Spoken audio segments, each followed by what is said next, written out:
Egypt launches airstrikes against suspected terrorists after over 300 worshippers were killed at a mosque last Friday, raising new questions about how best to combat these kinds of attacks. And Chinese Premier Li Keqiang arrived in Hungary this week for a summit with 16 leaders from Central and Eastern European countries. What's the current picture of the 16+1 and what will future ties look like? Welcome to The Point. I'm Lei, sitting in for Liu Xin.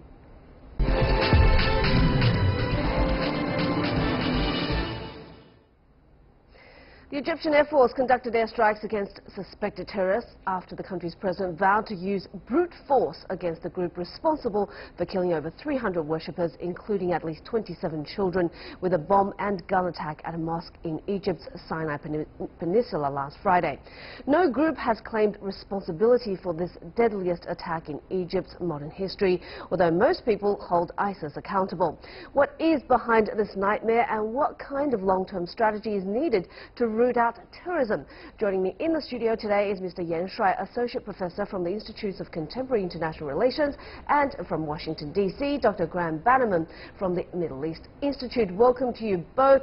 So let me ask you, Dr. Bannerman, so far no group has claimed responsibility. Many are pointing the finger at ISIS. What's your take? Well, we really don't know who did this, but it's not really important whether it's ISIS or any one of the other half-dozen or so terrorist groups that are functioning in Egypt. It's part of a larger struggle between the Egyptian people and government against international Islamic terrorism. And Professor Yan, why is it that this was committed, this atrocity was committed on such a scale and against worshippers? Currently there has no group claiming responsibility for the attack, but judging from several signs that it can be certain that ISIS is behind this, and the Sinai Peninsula province, the branches of ISIS, it was the most active and maybe the strongest terrorist organizations in Egypt. It has been carried a series of deadliest attack in Egypt, and actually the targets of the Sinai Peninsula Wilayat has been evolving in recent years. At first, when it is come into being, it had targeted Westerners and tourists several times, and so as to gain the international influences. And after 2013, I think, after the Egypt's government's strong campaign against it, it has been chosen the security personnel as its main targets. And in recent 2 years, we see another changes. It's choosing the civilians or the mosques or the popular Muslims as a target, so as to cause a major and as many possible as casualties, so as to first to send a signal to the general public that if they cooperate with the government, they will be killed. And also it is maybe a show of forces for the ISIS central in Iraq and Syria, because the central ISIS in there are facing defeat, and maybe the branches want to show that these branches is very strong, and Sinai Peninsula can be a new headquarters for ISIS. Dr. Bannerman, so we've seen this evolution going from tourists to security personnel to now civilians. Do you think this is a sign of desperation by ISIS? No, I don't think it's a sign of desperation. I think there's a serious struggle going on in Egypt between two identities. One is the Egyptian national identity, which is stronger than in Egypt than any other Middle Eastern country, this nationalist identity. And then there's this international group that are trying to spread this radical extremist point of view. Egypt happens to be the next battlefield in that struggle, and it's an extremely important one because of its size, its history, and its role in the region. And therefore, I think all sides are putting more energy into this struggle than has happened in the past. And I'm going to stay with you, Mr. Bannerman, because President Abdel Fattah al-Sisi has vowed to respond with brute force to avenge the victims. You know, what does this mean here? Egypt has long been cracking down on terrorism, so is this a new strategy? Is this a turning point? Well, we don't know if it's a turning point or not, because what all of these efforts are trying to do is drive a wedge between the Egyptian people and government. In the past, the Egyptian people have not responded the way the terrorists thought they would do. They did this, for example, in 1997 with the attack in the Luxor temples and the like. And in the end, the Egyptian people rallied together, and it was the end of the terrorist organization. Here they're trying to drive a wedge between the people in Sinai, the tribes who have been in that area, who have been quite loyal to the government, who have been supportive of the government, and the Sufis, who this mosque was a Sufi mosque, and they're trying to separate the Sufis away from the other Muslims. So they're trying to drive a wedge between the government and people. Whether this succeeds or not we can't tell at this point.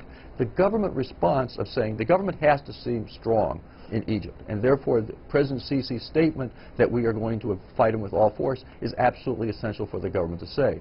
But if that were all he were doing, they would fail miserably, because they have to fight this ideological battle against these radical extremists. And they've invested an awful lot in doing that. They've worked with the religious establishment in Egypt to counter the radical extremists. The weaning away of Hamas from the Muslim Brotherhood in their recent agreements weakens the support for these groups. So they're working on many fronts to do this. Whether they succeed or not, we don't know yet, but they're clearly working on many different levels. Mr. Yan, you do research on counter-terrorism strategies. Do you think this is the right way to go about it, this strong-armed approach? And also, what about the long term? I think because the Egypt government's being hit by such a large-scale terror attacks, so I think in the near future or in the future several months, the Egypt's government will take strong actions against the Sinai Wilayat targets. But I think in order to solve this problem, because Egypt has been fighting the Sinai terrorism for several years, but it seems that the strategy is not so effective. Actually, the terror attacks in Sinai has become more and more deadly, and the scale is become bigger and bigger. So I think from one perspective, the Egypt's government needs to solve the local problems, because there is strong local grievances against the government because they feel isolated and feel marginalized. And at the same time, I think Egypt's government needs the help from the international community, especially from the surrounding countries, because while the Sinai Peninsula situation is becoming so unstable and unsafe, one of the major reasons is because the Libya turmoil. Because of the Libya turmoil, a lot of weapons goes into Egypt, and also because the international's campaign against the terrorism in Iraq and Syria, they focus on there, and so their campaign are forcing the forces of Islamic State to go to other places, and I think the Sinai Peninsula is one of the main new areas for them to further develop their forces. So, Professor Bannerman, do you think we'll actually see such assistance from the neighboring countries as a result of this attack? You know, whether it's cutting off funding, whether it's driving out terrorists? I think you already see considerable assistance coming to Egypt from the neighboring states, particularly Saudi Arabia and the UAE. They see Egypt as essential to their own survival in the long run because of the weight of the Egyptian population and the role that Egypt has played historically. I think the question is, will the rest of the international community, the West and East Asia and other places, rally to support the Egyptians in it too? The problem is going to be, will they continue to harass the Egyptian government over what they consider human rights violation and the like, or will they help the Egyptian government address the terrorist problem they face? I think the real concern for the Egyptians is not so much Sinai, is whether this morphs into terrorist operations in the Nile Valley and the Delta. So far that has been restricted to very small operations. If it goes into those areas, then Egypt has serious, serious problems. Something I'm very curious about, Mr. Yan, you know, the Bil al-Abed mosque has been described as an easy target because it's outside the province's main cities. How hard is this area to police? Because I know the Sinai Peninsula is geographically very complex, and plus the borders are very volatile. Yeah, actually, the Egypt's government has declared a state of emergency in Sinai Peninsula, and it has put a lot of security personnel to fight the terrorist groups there. But I think on one hand, the Egypt's security forces maybe lack the needed capability to carry out the campaigns, and also on the other hand, because the soft target is not just in Egypt, it may be in Europe, in US. The protection of soft target is a very demanding job for the security personnel. We see that this group, around 20 to 30 terrorists, they carried out and shoot the prayers for more than 20 minutes. I think there's some problems concerning the responses from the Egypt's security personnel. I mean, the fact that so many cars and trucks can get around there with all the weaponry is pretty disturbing. And what about the future of Egypt, Dr. Bannerman? Do you think, how concerned are you, given how often you travel to the region, about Egypt's future in terms of its economy and the fight against terrorism? Well, that's clearly the objective, is to harm the economy and to alienate the Egyptian population from the government in this common struggle. The Egyptian people as a whole are very tolerant of their government as long as they're seeing they're being active and doing something. That's why the President CEEC has to seem strong and be active, is to demonstrate to the people that he's taking actions to protect them. The question is, how long will they last in their support of the government against these atrocious acts? And that's what the terrorists are betting on, that the people will fade from them. I'll be very honest, when I go to Egypt, I spend a lot of time outside of Cairo with other people, and they seem very supportive of the government. They don't always agree with everything the government does, but they see that at least the government is taking actions and they support those actions. I don't know how long that's going to last. I don't know what the future will be, but as long as the government can keep their support, they have a good chance of prevailing. Thank you so much to both gentlemen for your insights today. Mr. Yan Shuai, Associate Professor from the Institute of Contemporary International Relations, and Dr. Graham Bannerman from the Middle East Institute, joining us from Washington, D.C. The Point will be back in 2.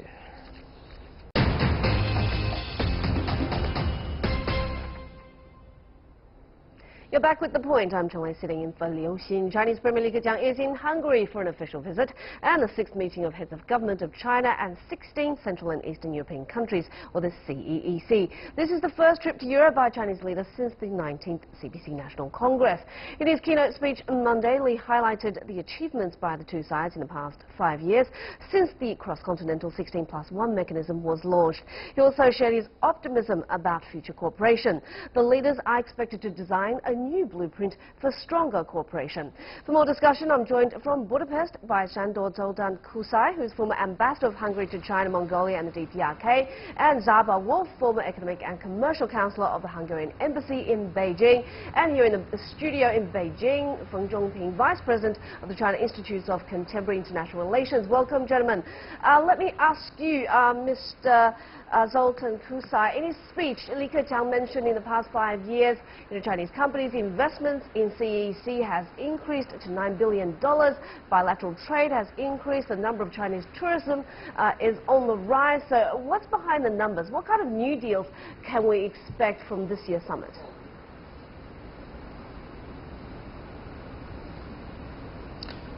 It's very important to have concrete cooperation with good results, and we shall move forward in promoting trade and investment cooperation.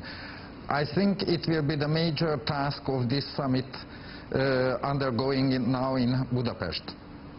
And Mr. Wolf, the two sides, I guess, share their ideas on globalization, trade facilitation and liberalization. As trade protectionism grows, how do you think the two sides are going to upgrade their cooperation? I think it is high I time believe for all these meetings, then this is the 6th one of them. There are many possibilities. I'm sorry, I should have addressed more clearly. Mr. Wolf, that question was for you.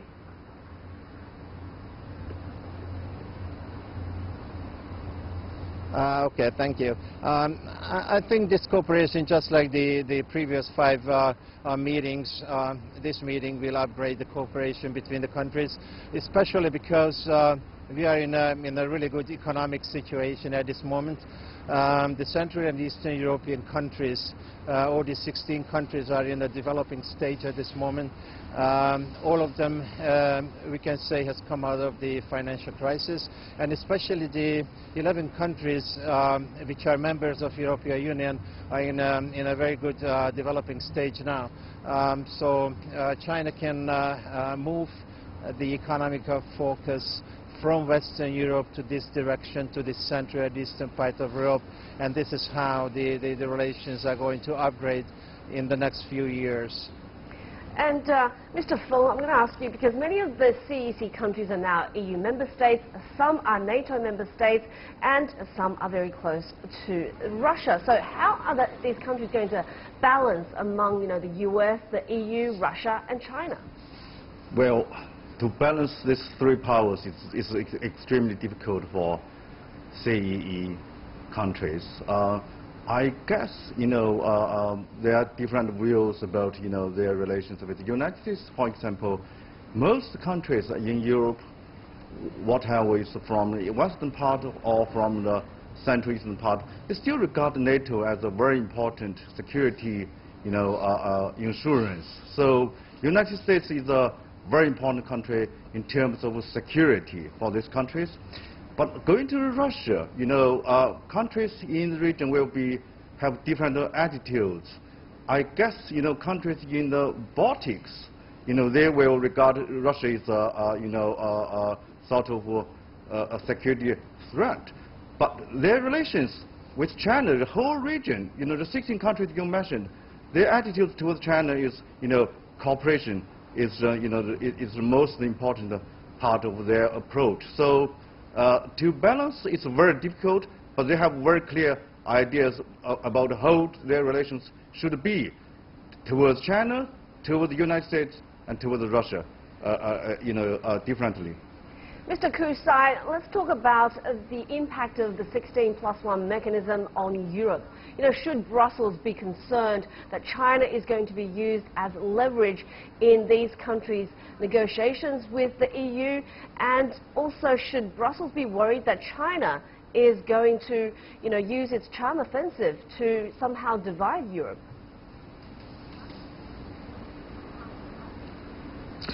I think there are such ideas in Europe, but I hope they will decrease in the time as the cooperation develops further.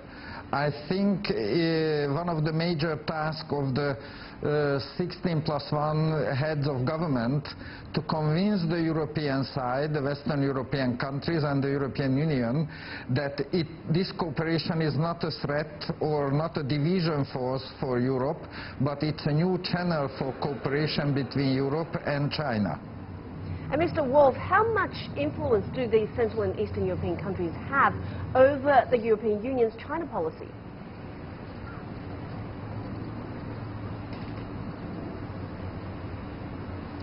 Well, I believe that I think the stronger these countries' economies are, the bigger influence we can. It's all right. I love it when guests jump in. So why don't you just continue what you were saying, Mr. Kusai?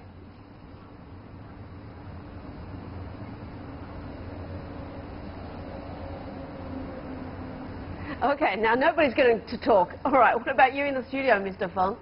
Okay, sorry, so... Okay, my view is, Yeah, what I was just going to say that You've got to love the time lag of the time difference between the satellite.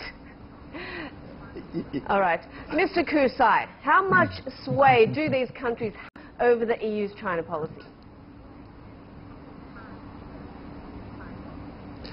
I think they have considerable influence over the EU's China's policy.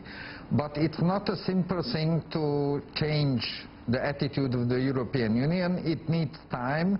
And I think these 16 countries, especially the 11 member states of the European Union, shall and will work on broadening the understanding between China and the European Union, as they are interested in it, and they will continue to work for that reason, for that aim in the future as well.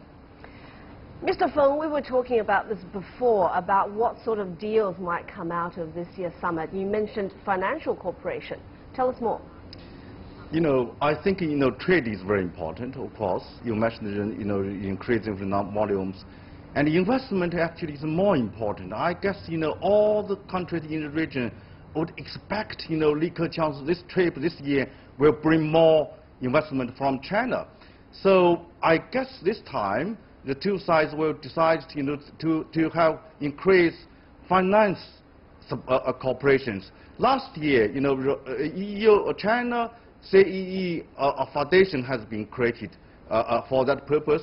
This year, I think we should do more in this respect in order to have more investment for this country, because, you know, there has a huge infrastructure deficit in the region, so more investment are needed. But case in point is the investigation into the procurement practices for the Budapest and Belgrade rail link. So, Mr. Kusai, why don't you shed some light on why this has happened and how that's going to affect similar deals in the future?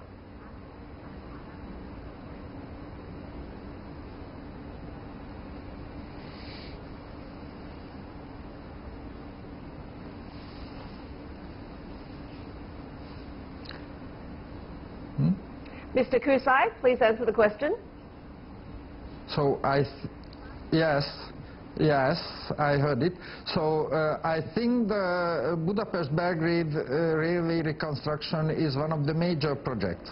And I think it's high time to get this thing done. I hope it will be very closely to signing the final agreements, and I hope within a few months, or at least one and a half years, the actual construction can begin. This is a very important line of communications, of transportation, and it would promote the economic development of both Hungary, Serbia, and all the countries in the region, and will create a new line of communications between China and Central Eastern Europe. Mr. Wolf, does China's Belt and Road Initiative dovetail nicely with Hungary's opening to the East policy?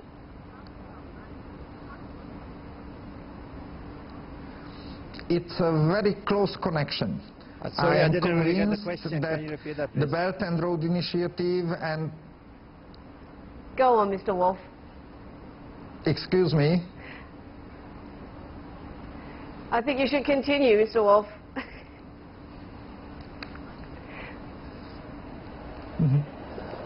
Yeah, I was just saying I didn't really get the question. That's right. It's very noisy here. So can you repeat the question, please? The Belt and Road Initiative clicking with Hungary's opening to the East policy.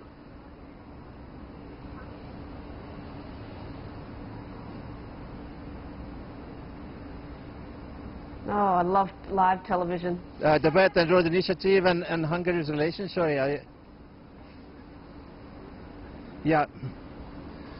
Actually, I'm not sure I'm answering correctly the question, but the Belt and Road Initiative cooperation was signed first by Hungary, and I think Hungary takes it very seriously to be the major part of it. And just as you were talking about the Belgrade and Budapest railway line, it is also a very important part of this cooperation. And it's not only because this is the part of the railway which is connecting the Piraeus port with Western Europe, but also because this is going to be the first cooperation between China, a European member state, and the European member applicant country, which is Serbia. So I think this initiative in Hungary is taking now a major part of the foreign policy towards the East.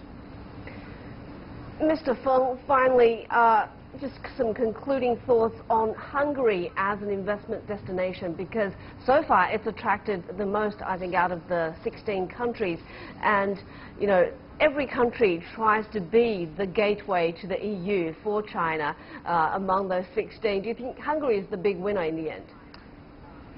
Of course, you know, Hungary and Poland probably, you know, they are the real... real... I think Hungary is in a very good position for that.